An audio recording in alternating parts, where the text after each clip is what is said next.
I was able to pull up this graphic, and it does show some differences between animal and plant protein.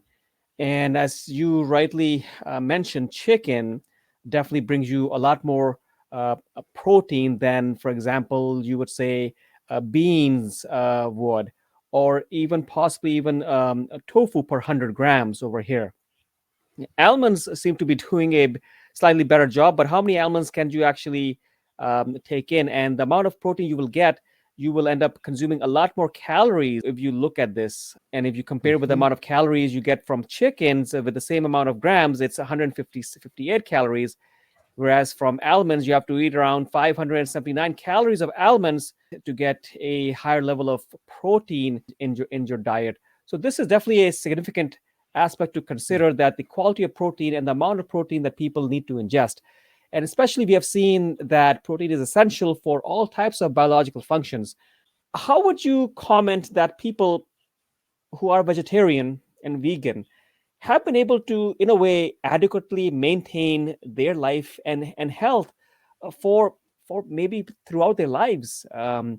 And what have you noticed, or what is your experience, if they have any developed any deficiencies or they have any shortcomings because being on a plant-based diet? Yeah. Well, first of all, I think it's only fair to say that I'm not a human nutritionist. I'm not a human medical specialist or a physician in any way. I will now be speculating.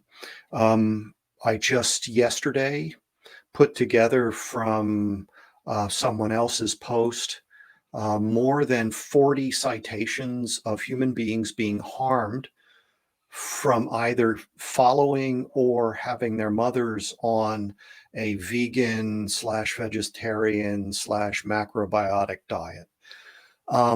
So to say that people throughout their lives, I think, would be a bit of an overstatement. There are dozens of national nutritional authorities that do not recommend vegan diets for pregnant or lactating women, nor for infants and children. A lot of problems.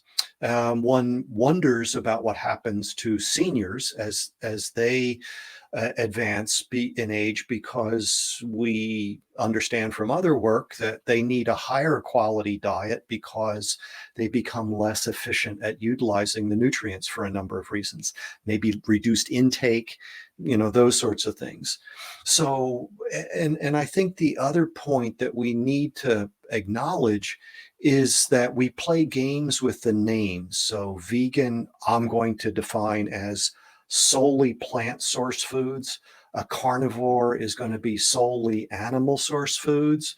But a vegetarian is an omnivore that does not eat red meat. But that leaves open a lot of animal source food that they can still eat. Less concerned about a vegetarian that's eating fish, poultry, eggs, dairy, some combination.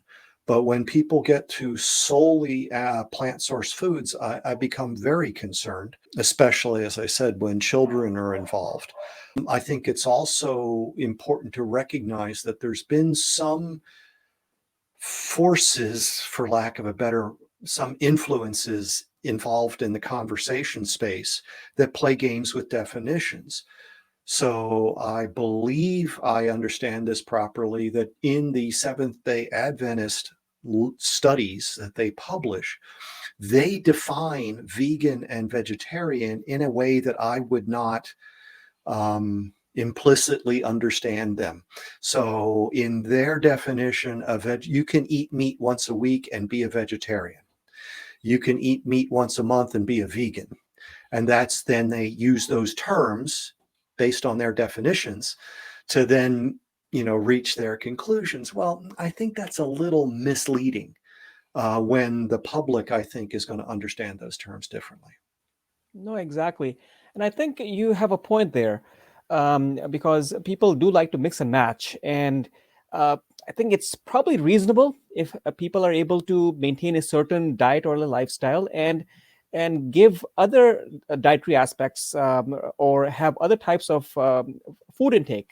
And they want to be majority vegetarian or vegan, and they occasionally relish a steak or chicken breast or something similar, in a way, you won't qualify them as, hardcore vegan or vegetarian.